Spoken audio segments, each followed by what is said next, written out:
What's up, people? It's your boy D Raww coming to you with another episode of the HSC. Today, we sliding right into baseball, and then we get into some football, college, NFL. You know how we do it. Bro, let's do it. You feel it, you know it. D Raww Productions.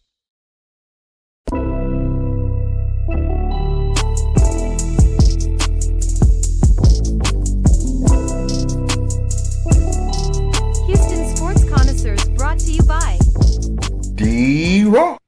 Sliding into baseball, I know a lot of y'all seen that 15-inning thriller. Bro, it was crazy. Mariners, Tigers. You know, I had the Tigers going the stretch of the way getting into the next round, but unfortunately, they could not get it done. Every time you seen these guys, they get the bases loaded, and you thought somebody was going to make a play, but unfortunately, it took 15 innings for Jorge Polanco to hit a single and win the game. 3-2, Mariners advance. Now you got the Mariners and Blue Jays, Dodgers and Brewers on the other side. As I expected, the Brewers advanced on their side and took care of business. But now, looking at both sides of the championship games, both teams have a two-game lead. Dodgers ahead 2 games, Mariners ahead 2 games, and now you got a question: who's going to the World Series? Both of these teams also are doing it on the road. So with them both about to go back home and possibly win out the series or get a game at home and still home and still a series, it looks like it's going to be Mariners and Dodgers. So you're going to have a full West Coast World Series. And I think a lot of people on the West Coast are going to like that as far as timing. But it's going to make a major battle. You know, you got LA versus Seattle. So it's going to be pretty interesting. That's the way it's looking right now. But I'm not going to write nobody off. It's too early to do that. But that looked like the huge, big possibility. Now, another thing I want to talk about before I slide out of first base. Right. Let's talk about Cal Raleigh, bro. I mean, this man had 60 home runs this year. He's first in all MLB. And there's a lot of question marks for me.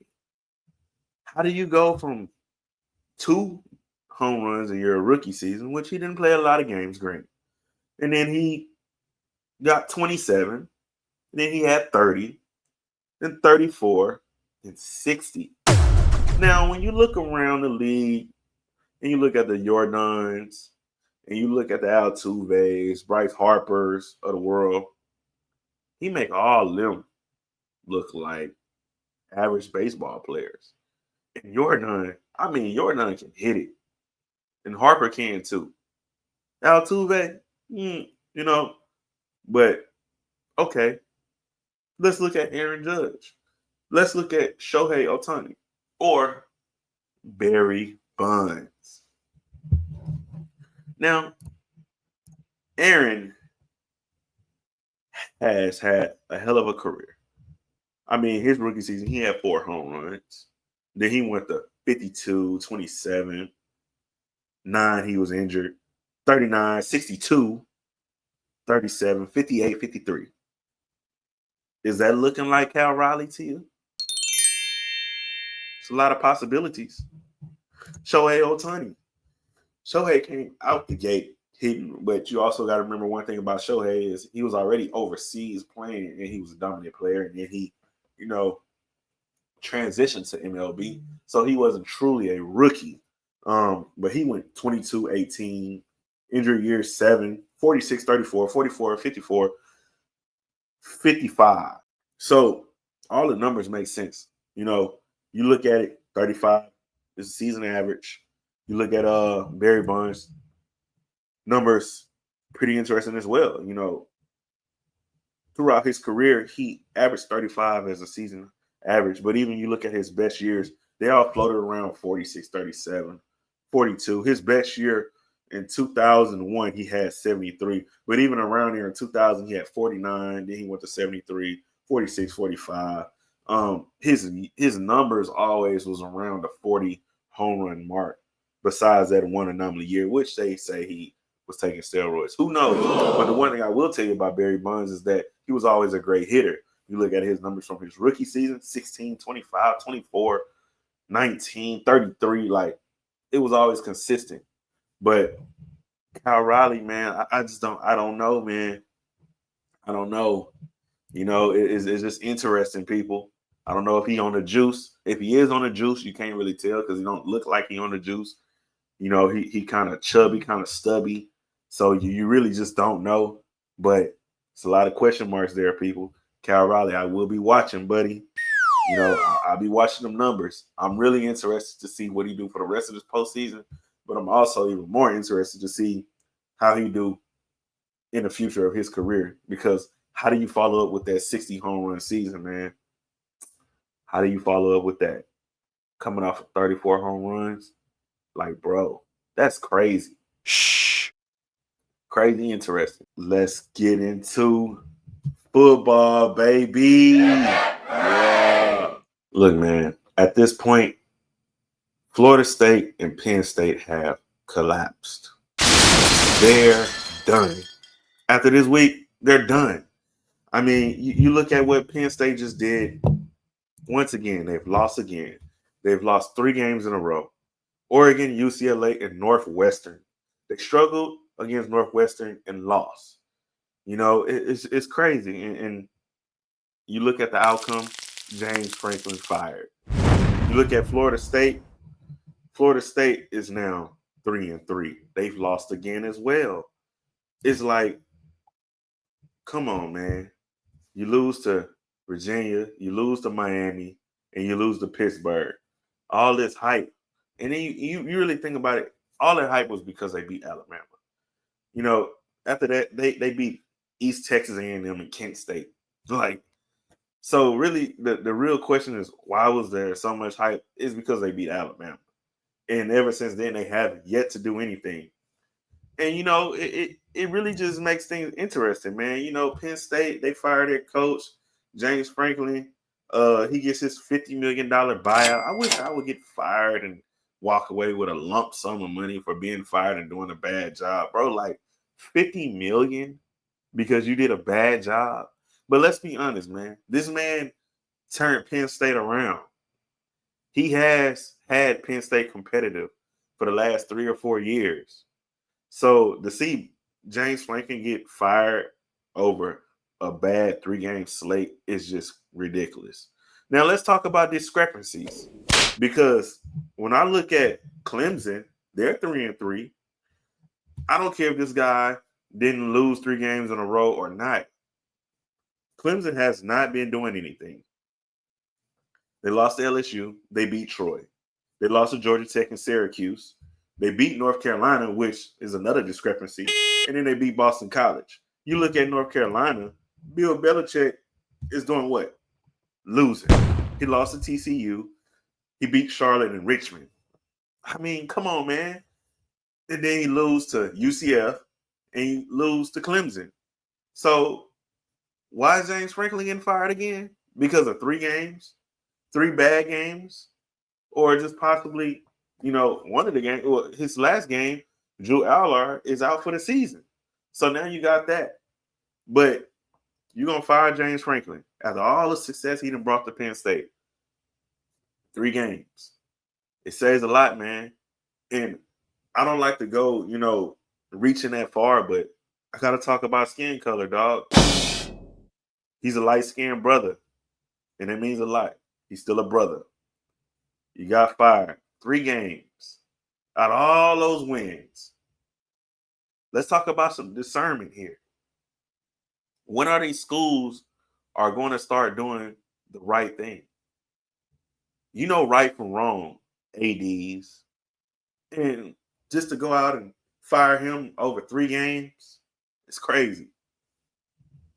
DeBoer in Alabama, he had a bad slate in the beginning. You know, he lost that first game against Florida State. Florida State has yet to do anything else. He has not gotten fired.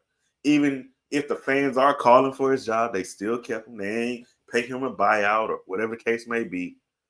And we look at Bill Belichick struggling. I mean, struggling to coach his UNC team that they thought he was going to bring so much pride to.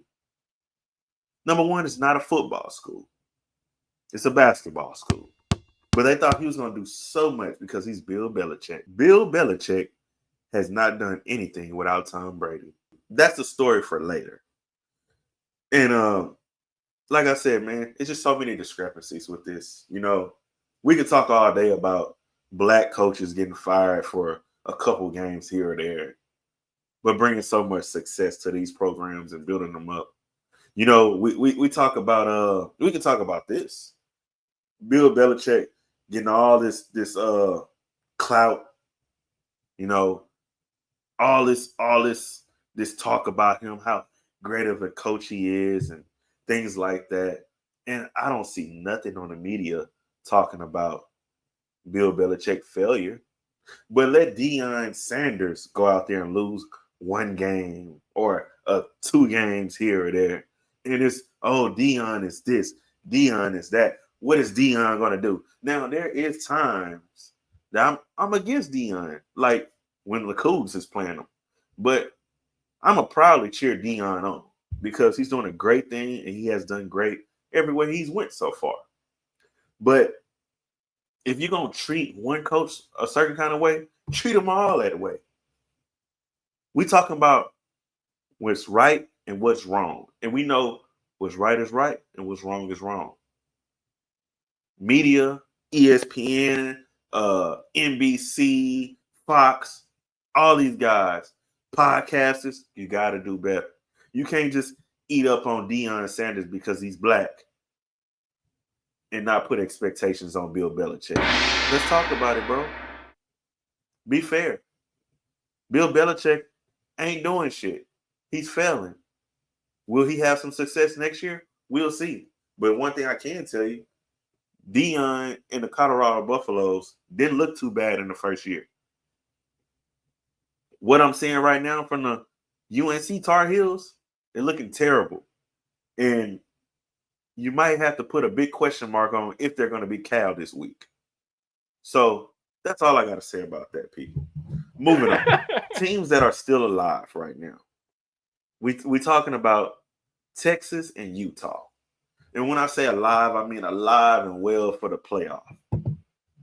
After UT upsetted Oklahoma, their chances have went through the roof. UT is back in the top 25, and now they have something to hang their hats on. Beating Oklahoma has put pride on UT back. It has awoken Archie Manning, who believes that he is still a Heisman frontrunner at this point because of that. Now everybody's going to be on the UT wagon again. I'm going to be honest. I was very surprised that UT won this game and won it in a blowout fashion, 23-6. Mateer, he came out, he played, but he played terrible, broken thumb and all. I don't understand why the coach didn't take him out. That was just terrible on their part. They allowed him to go in there and serve up 3 interceptions. And UT ran away with the Red River rivalry. You look at Utah. Utah is once again alive. After losing 1 game this season, they are now 5-1. They beat the hell out of Arizona State, 42-10, put themselves back in the top 25. And now there's a conversation about Utah getting into the playoff as well. The Big 12 is shining right now, people. And oh yeah, speaking of your boy, Colorado, Deion Sanders, he got an upset as well against Iowa State, 24-17. So they're shining out there in Colorado as well. We talk about Texas. We talk about Utah. Both alive. Both got a shot now. Let's talk about the Houston Cougars, baby. Because the Houston Cougars got their dub. And they didn't only just get an easy dub. They showed the difference between them and Oklahoma State. At Oklahoma State, and I was so proud to see it. A 39-17 victory. Houston looked dominant on all levels. But to be honest, in the beginning of the game, I was a little worried. Houston was doing things and making things happen for Oklahoma State and keeping them alive, man. But I was glad to see Coach Willie Fritz make a difference at the half, come out and just put these guys away.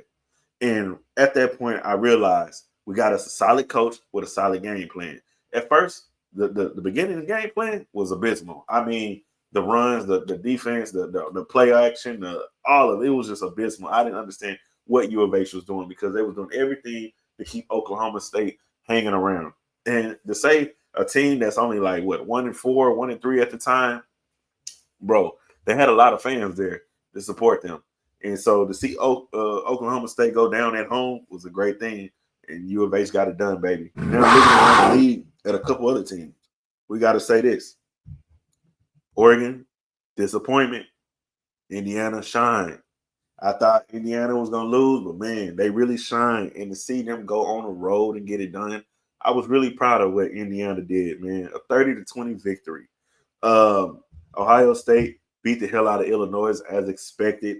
Texas A&M took care of business. Texas Tech still looks dominant, and I'm going to be honest, man, at this point, Texas Tech is the best team in the Big 12, and I don't think nobody has an answer for them right now. It's still early. It's still mid-season. You know, teams are still gelling, but Texas Tech, man, they rolling, dog. They rolling. Georgia Tech is still out there serving them up. Beat the hell out of Virginia Tech, 35-20. USC beat Michigan, and that's another team that's back in the top 25 out here trying to prove something as well. Another team that's alive, man. Another team that's alive. But the next week where they have Notre Dame coming in is really going to be a real fight. BYU survived against Arizona. Man, that was a good game. And it's just, this was a crazy week, man. And just from the beginning to the end, and seeing Pittsburgh beat Florida State and much more, South Florida hanging 63 on North Texas. Like I said, man, it was so much to watch in college football this week. But, bro, when I tell you the next week is going to be even more interesting, it really is. And I'm going to tell you why. It's going to be more upsets, more close games, and somebody's going to be awoken. And I'm going to be honest, the LSU and Vandy game is going to be a game to watch because we already seen Vandy get upset by Alabama. Well, I wouldn't even say upset, but I was upset at the fact that I even chose Vandy. But them at home against LSU, I think they have a pretty good shot. The spread is not too much, 2.5. Vandy got a good shot with that offense they got, man. They might be able to hang some points on LSU. But the more concerning game is Oklahoma and South Carolina. You know, is Mateer going to get back on the right page? Is he going to play again and play like that? Should he sit down some more time and let that thumb heal before going against South Carolina, which is a dark horse team that can really cause some upsets, you know? So there's a lot of concern there for Oklahoma. But anyways, I think Oklahoma will take care of business. But the biggest game of the week is probably going to be this one. Georgia and Ole Miss. You know, you got 5 versus 9. Georgia trying to get some redemption. Ole Miss is still trying to hang on and keep that streak rolling. Ole Miss is a team that usually starts off hot, but then mid-season they fall off. So can they prove me wrong and keep going? I like to see that. Ole Miss is looking pretty damn solid this year, man. Chambliss is looking great. 1,200 yards, 7 TDs, 1 interception, taking care of the ball. Can he take care of the ball while he's in Georgia? That's the biggest question. Texas Tech, Arizona State. Arizona State was just highly ranked. Now they're not ranked. Can they go knock off Texas State at home, man? It's a lot of things going on right there. Texas Tech is now put to another test as well. You got Tennessee and Alabama going head-to-head. You know, that's a rivalry within itself, 6-11. And, man, game in Bama. So we're going to see. I'm pretty sure Bama going to take care of it because Tennessee just, for some reason, always seems to fail when they need to win the big ones against those kind of teams. But it'll be interesting. And like I said, USC and Notre Dame, baby, I know everybody's going to be watching this one. This is going to be a 6:30 game. Everybody going to have their eyes peeled out for Notre Dame and USC. Notre Dame at home in Indiana, looking to get it done. And they got a big spread favor. So, yeah, we'll see about that one. And last but not least, Utah and BYU. 23 Utah and number 15 BYU head up against each other, trying to see who's going to duel it out for the great state of Utah. I know these two guys, man, these two teams really hate each other. and the spread is actually leaning towards Utah. You know, BYU really just struggled, man. They really just struggled. So we're going to see if Utah can get it done or if BYU can really hold off Utah. It's going to be really interesting because now we finally get it. Last year, we was looking for a top 25 matchup, and now we finally get it. So here we go. Utah and BYU. Shoot them up, shoot them out. For the finale, let's talk about Houston and Arizona. This game is going to be very good. People may not realize it, but when you look at this Arizona team, they're bringing a lot of firepower. You look at Fafita. Fafita is already responsible for 15 TDs and 4 interceptions. Wegman, 8 TDs, 2 interceptions. Fafita got 1,500 yards. Mahdi is a special running back, bro. I mean, I seen this dude run his butt off. And Dean Connors is a special running back, and we've seen him already. So we know what both teams are bringing to the table. Even the receivers are looking incredible. There's not been many games Arizona has not been in, and they're 4-2. Houston's 5-1. Arizona almost beat BYU the other night. So there's a lot here, man. But I'm gonna tell you this: if Houston can contain Fafita and Mahdi, we can win the game. If we cannot, we're gonna have a long night. But Fafita's a special quarterback, bro. And you know who he really remind me of? He remind me of Murray for the Cardinals. You know, you look at Murray, you look at Fafita, I see a lot of comparisons, a lot of things that are similar. Mahdi is just speed out the backfield, pure speed out the backfield. Dean Connors is as well. I think a lot of things about these teams are very, very similar. But I like Houston chances in this game. Number one, I like it because it's 11 o'clock in the morning and it's going to be 80-some degrees and it's in Houston. So that's a start. And if the humidity can get to these boys in Arizona very quickly, Houston got a shot. Houston is actually favored by 1.5 points. Don't really mean a lot. You know, it's going to be a nice matchup. And I don't really think it's going to be a blowout. I really think it's going to be a shootout. When I look at the Houston defense, I don't see too many shootouts in their future. Keep your eyes on the game. Be ready. Come 11 o'clock. Go Cougs. Now let's move on to some NFL talk. And before we get right into it, it's Twalk's jackpot time. Yo, it's Twalk with the slip. No miss, just hits. Lock in quick. This them jackpot picks.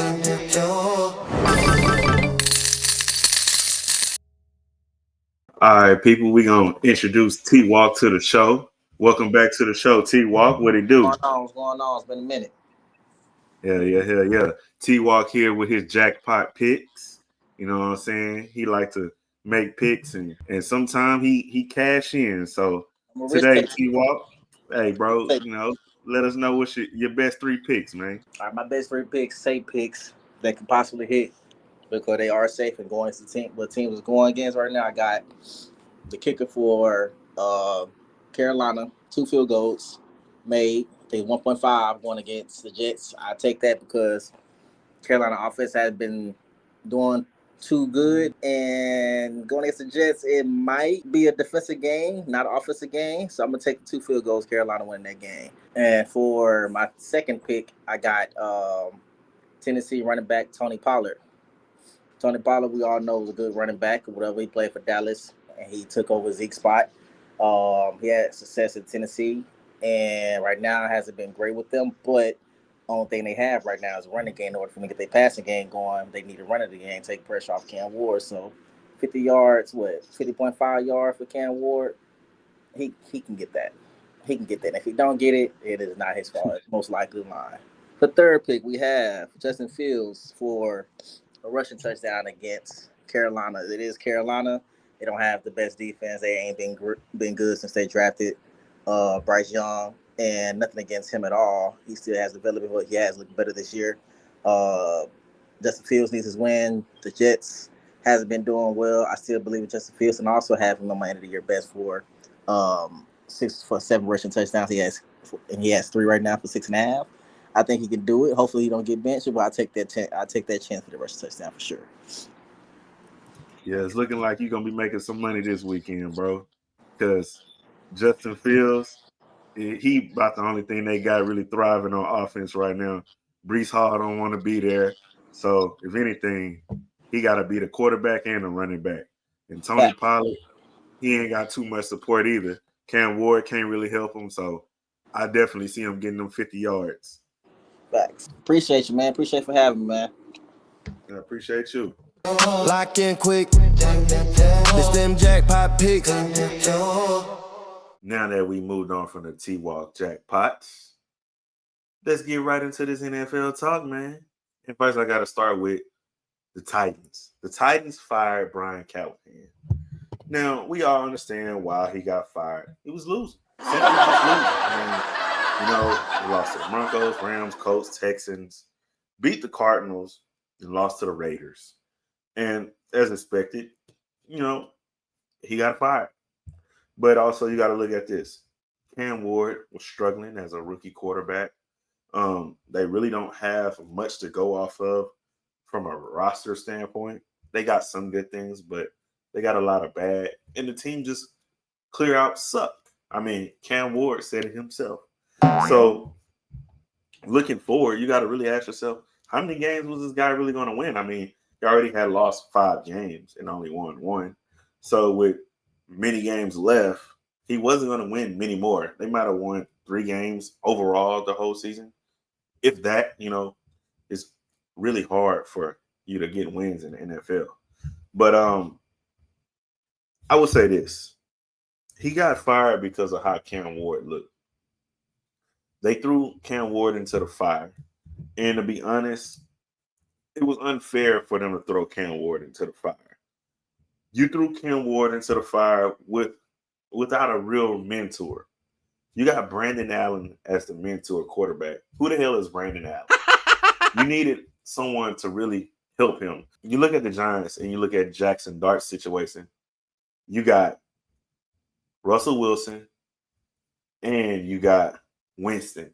So it's a lot better over there.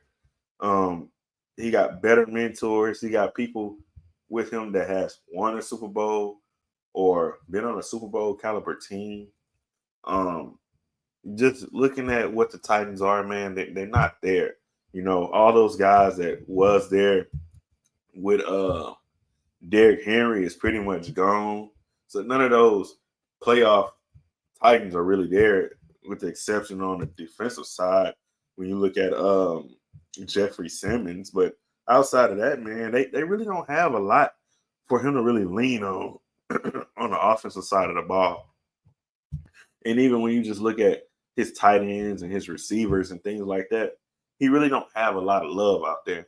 So it's really terrible to put a quarterback in his first year that's a rookie into that kind of situation. And we're seeing turmoil burn up and the flames and the smoke really just spread. And that's just the beginning with Callahan.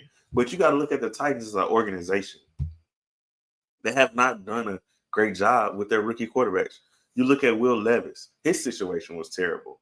They fired Mike Vrabel. Mike Vrabel was the best thing that happened to Tennessee. They should have kept him.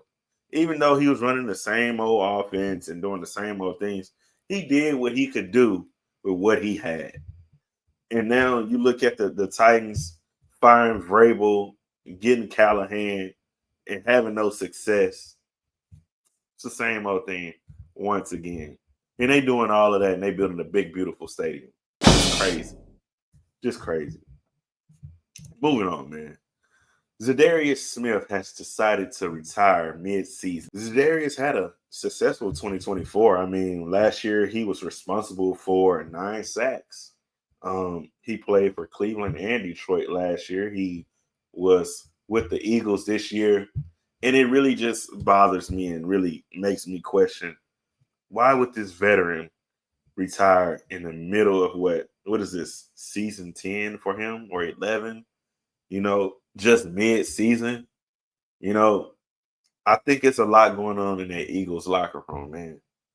After winning and cutting guys like CJ Gardner-Johnson or trading them away, you want to say, bringing in new guys and finding out who's going to be part of this locker room, who's going to keep this Super Bowl caliber team together, who's going to take shit from Saquon and Jalen Hurts and AJ, what's his name? The receiver, and much more, man. It's just AJ Brown. But it's just crazy to see this Eagle team allow someone like Zadarius Smith just to walk away in the middle of the season. So to me, it's a lot going on in that locker room and a lot that he don't really want to be part of at this point. To say that he's been in the league this long, he's been in a lot of locker rooms. He's been in the Ravens locker room. He's been in the Browns locker room, the Packers locker room, Minnesota locker room, hell, the Lions locker room. So it's like, man, I get to the Ravens locker room and now I don't have the patience anymore. I'm ready to let it go. And he decides to let it go mid-season. It means a lot, bro. There's something wrong in the Eagles locker room after going 4-2. At least I believe so. There's something wrong with this locker room too. The Ravens, CJ Gardner-Johnson gets cut after 1 week. And the biggest news of it all, bro, the Ravens said they traded for a safety. So they traded for Alohi Gilman. Okay. And then they said, well, we're just looking to clear a path to play. So we're going to cut this guy. So to me, that says a lot about CJ Gardner-Johnson. He's an issue. He's a problem. He's a headache. He's everything above, man. Because how am I clearing a path to play just by cutting him? Is that saying that he really wasn't making any separation amongst the other guys that he was going against? Is that saying that he wasn't playing the way the Ravens want him to play? He want to play his way. He want to blitz and do whatever the hell CJ Gardner-Johnson want to do? I think it says all of that. Because you're clearing a path to play. Apparently, you couldn't play through CJ Gardner-Johnson. You couldn't play your system through him because he's a problem. Now he's cut once again at the age of 27. It's ridiculous. He's too young to be cut like that. He's too young to be having all these problems, but he's too old as well. So now, what is the new home for CJ Gardner-Johnson? Well, we got to look around the league. Is it possibly the Cowboys? I mean, the Cowboys just need help, period. You look at this Dallas team, man, they're number 31 in the league for points scored against them. They're allowing 30-some points every game so far. So Dallas would be the perfect home for CJ Gardner-Johnson to go out there and run around and blitz, and because they need somebody to get to the quarterback. So if they can use him on a blitz package off the edge or whatever they could do. And, Jerry likes to sign crazy players like CJ Gardner-Johnson. Another place that I could believe that he would actually survive at is the Las Vegas Raiders, because that's another organization that like to sign crazy-ass players like that. So he might have 1 or 2 more shots left in him before the season ends. But the Ravens was one of those teams, and he didn't survive. The Texans was a team that really started taking on players that have kind of mental cases as well. And he's the second player not to survive. Last year we had Deontay Johnson, and look at him. Head case, went to the Ravens, cut, went to these other teams, cut. Same old thing over and over. So it's over for CJ Gardner-Johnson, people. The days are really numbered for him. I promise you that. And he plays DB. You play a skill position. It's always DBs. It's always receivers, So the days are numbered for him, man. Now, let's get into the rest of the NFL. So much to talk about, so much to recap. Man, Eagles lose to the Giants. Giants is out there balling, 34-17. The Colts scraped by with a victory against the Cardinals. Yeah, I said scraped by. I mean, Jacoby Brissett put it all on the line, bro. 2 TDs, 320 yards passing, good ratio and all. Daniel Jones went out there, threw for 2 TDs himself, got the win, 31-27, and got it done. The Cowboys, like I said, with the worst defense possibly in the NFL, 30-27 loss to the Carolina Panthers on the road. Dowdell just ran all over the Cowboys, man. 30 carries, 183 yards. He was responsible for 239 yards from the scrimmage. Just Cowboys defense, man, they need pass rush. They need linebackers. Where's Overshown? When he's coming back? Who else can they get? What can the Cowboys do? This is a real question. What can the Cowboys do to save this defense? Because when you look at the Cowboys offense ranks number 2 in passing and 15 in rushing. And they're third for points. But they're 31st when it comes to getting points scored on them. So it doesn't matter how many points this offense scores. If this offense scoring 30 points a game, the defense is allowing 30 points per game. They need help. And the pass rush needs some help. But I believe this. I believe Parsons wouldn't have made that much of a difference. But I do believe Jerry Jones should have gotten more for Parsons. Because currently what he got right now is not working. He's going to have to trade one of those picks that he just received and go get somebody if he want to save this season. This week really is a bend or break for the Cowboys. You know, it's like, are we going to sink or are we going to swim? This is the week for the Cowboys. And we'll get into that matchup in just a minute. But moving on, Seattle beat the Jaguars.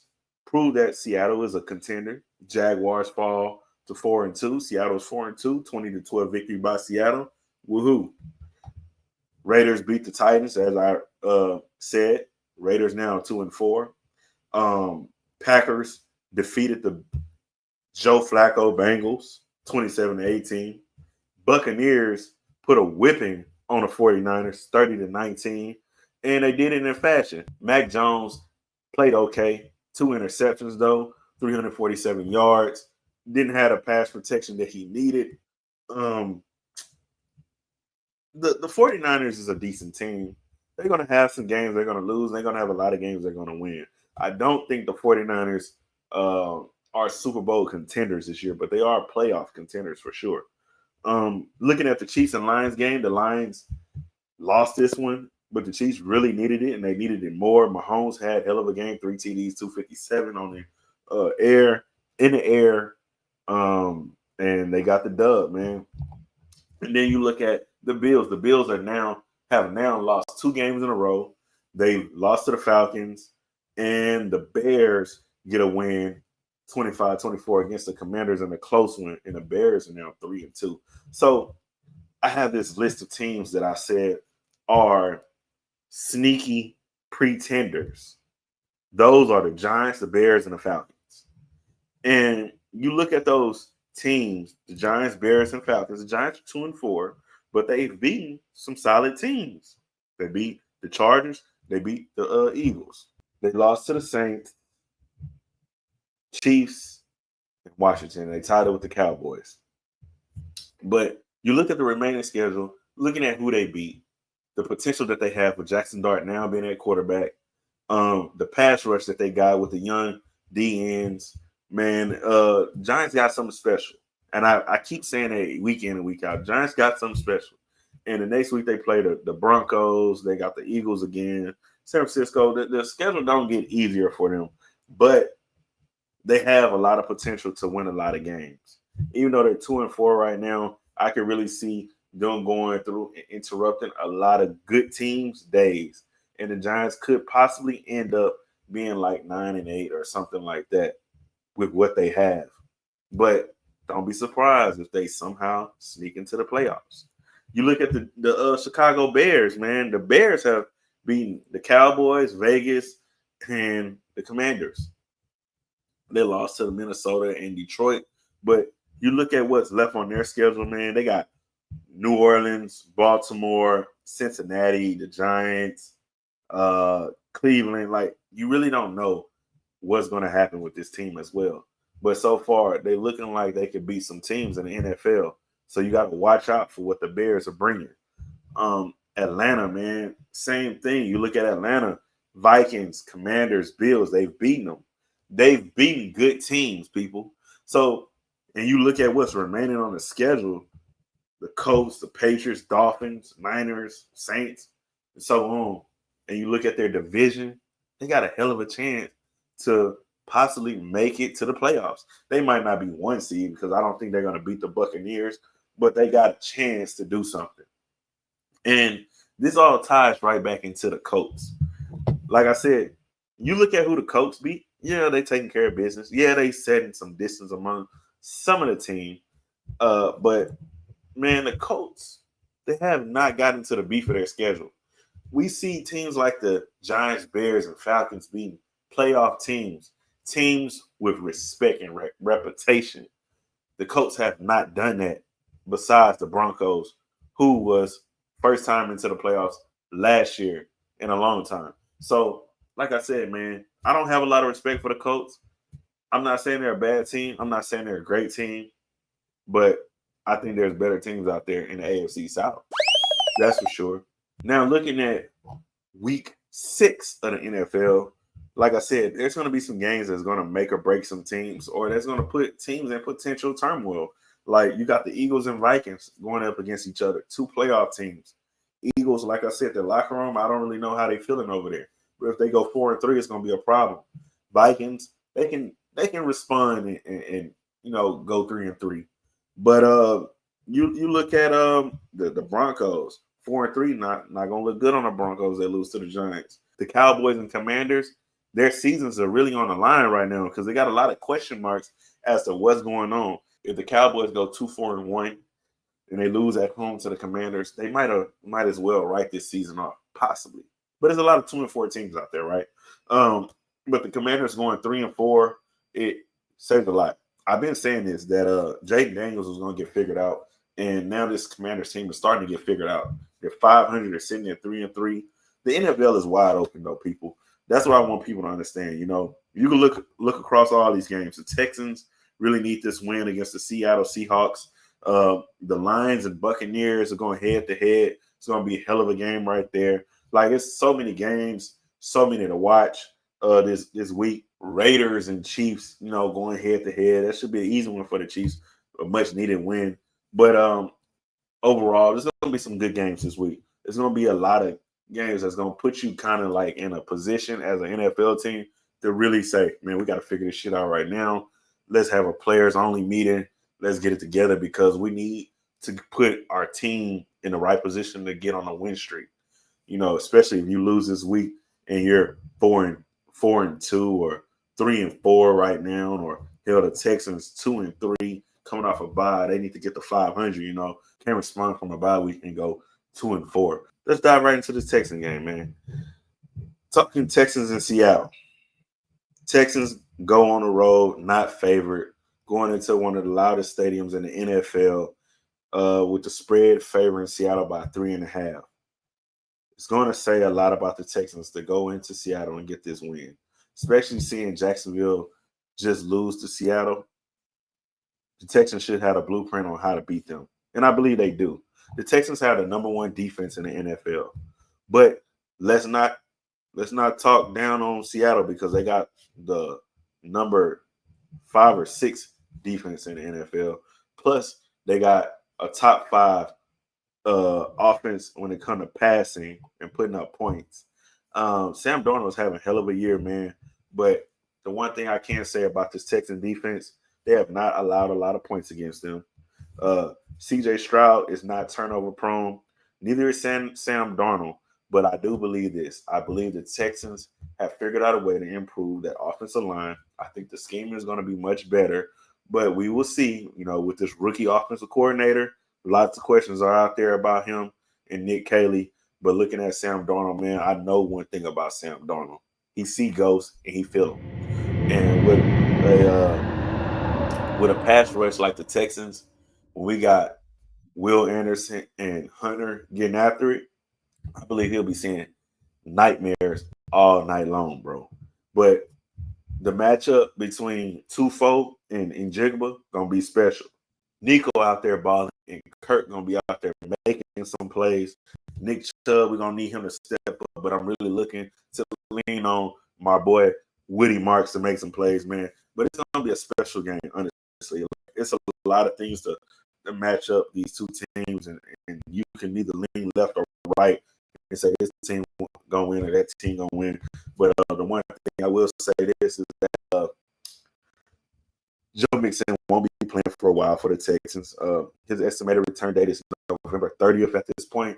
And I know we've been hearing a lot of news about Breece Hall being available. And if I'm the Texans, I'm thinking about making a move. You know, getting Breece Hall, we getting a person like Woody Marks that's special, that can catch it out the backfield, that can get it off a deep shot or take it on a deep shot. It's a lot of things that Breece Hall can really do for the Texans. And if you can add him to that running back room with Nick Chubb, who isn't as explosive as he once was, but he's still a good running back, and a young rookie and Woody Marks, you really got a running back of the future in Woody Marks. But you'll have a starting running back who's ready right now and that's ready to get after it in Breece Hall. And I really think that Breece Hall move is really worth it. Looking at what Joe Mixon has been and is, I believe he's going to come back and be something like Nick Chubb, because he's a special player, but he's never really healthy. We was just lucky to catch him last year, which was an anomaly year for him to just be healthy, because all those years in Cincinnati, he wasn't. That's why Cincinnati let him go. So we got to remember who Joe Mixon is. We got to know who Nick Chubb is. And to get someone like Breece Hall into that running back room would really help this Texan team. It'll help C.J. Stroud. And also, we got to remember this.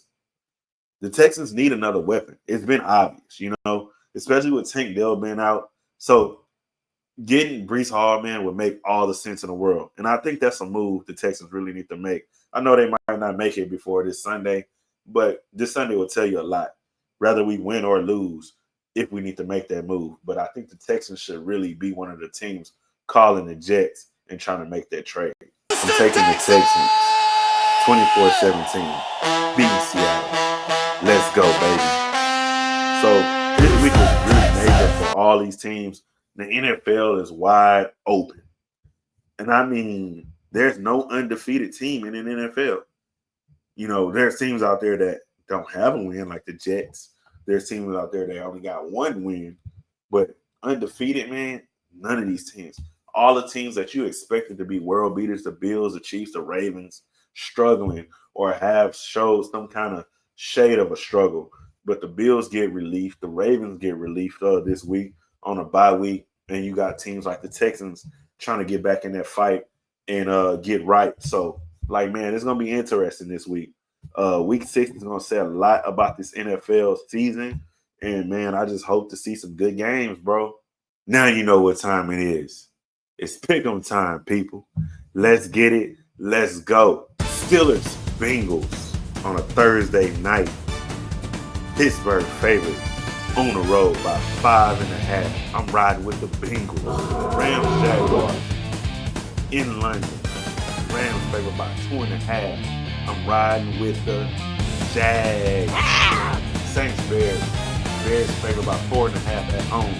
I'm riding with the Bears. Dolphins and Browns. Cleveland favorite by 2.5 points at home. I'm riding with the Browns. Patriots and Titans. New England favorite on the road by 7.5. I'm riding with the New England Patriots. Raiders, Chiefs. Kansas City favorite by 12.5. Boy, that's a big margin. I'm riding with the Chiefs, but I don't know about 12.5. Eagles, Vikings, Philly favored by 1.5 on the road.